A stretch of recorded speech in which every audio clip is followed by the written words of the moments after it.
But the purpose of tonight's show, not just to find out what Lance has been up to, but kind of like how we did with Mickey Jones. We're going to take a look at some of the music that inspired Lance to become a composer or get involved with music. And whether it's stuff that he picks out or whether it's stuff I pick out to play, it's totally up to, I guess we're in control. So that's nice. So the first thing, how were you inspired to do? I think I asked you when we did the interview, but it's been a long time. It's been since last October. So, what inspired you to be a movie composer or scorer? I think a lot of it, in all honesty, is the absolute love just for that style of music. I can clearly remember as a very young kid having things like the soundtrack record from Jaws. Obviously, my dad had a part in Jaws when he doubled Richard Dreyfuss down in the cage, and in which case, when I was, I think I was 6 years old, when he took me to the set, and I saw the shark, I've got one of the teeth, so there was, maybe it was part of the association with, my father in that particular film, but I was always kind of notorious for having things like soundtrack records or Kiss records. That's there you it. Go.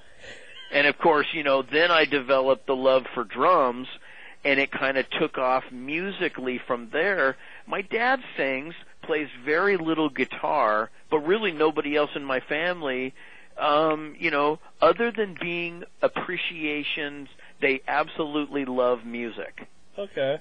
My brother, my sister, my mom, I remember growing up with always music around me, but I was the one who kind of picked out more of the soundtrack, and I don't know if it was more just because it was instrumental, so no vocal, and the fact of, in the soundtrack, really, one of the things that I think of really strongly is you're creating a mood, and I think that if you can put on a record or a CD and recapture that feeling, that composer was extremely successful.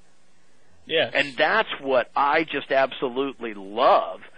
And, years later, when I ended up doing my little thing as the Boombox Boy on Halloween 2 and had met John Carpenter and everybody, his assistant, after we were done shooting, gave me every soundtrack record. Now, I'd just love to say that. Yeah. Up to that point in John's career, she gave me all of them as a gift. Wow. And so there was another huge burst of inspiration. I still say a lot of it came from that vibe Carpenter made me feel. I was so close to, I guess in an odd way, his movies, being that, with my dad and myself, and then my brother, of course, had a small part in Halloween 2. I mean, all three of us were in that.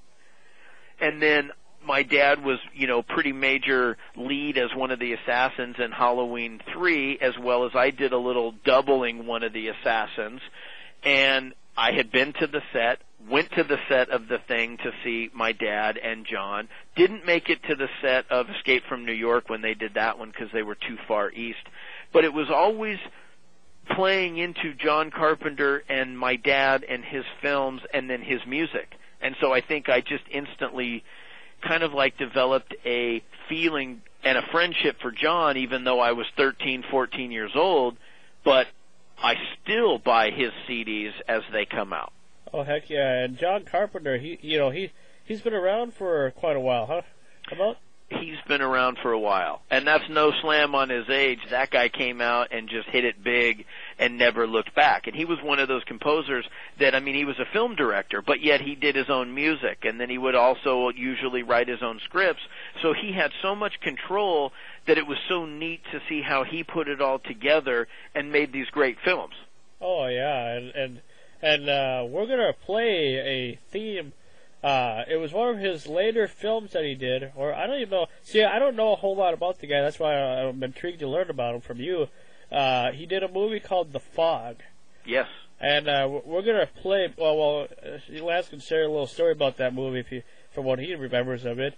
But we're going to play the theme song to The Fog. Excellent choice, I have to say. Based on John Carpenter. But obviously you have some stories to tell from the movie, because I've never seen it. The Fog was one that was actually done in between, I believe it was Halloween and Halloween 2. And so the weird thing was my dad did not get involved with John until Escape from New York. Okay. And so the Fog that one had actually already been done. In fact, I'm looking right here. It was done in 1979, which was after the original Halloween and before Halloween 2. But it was also before Escape from New York. Okay. Well, we're gonna play that track for you right now, and we'll be right back with more of the Frankie Aces Show with my special celeb guest, Lance Warlock. We'll be right back.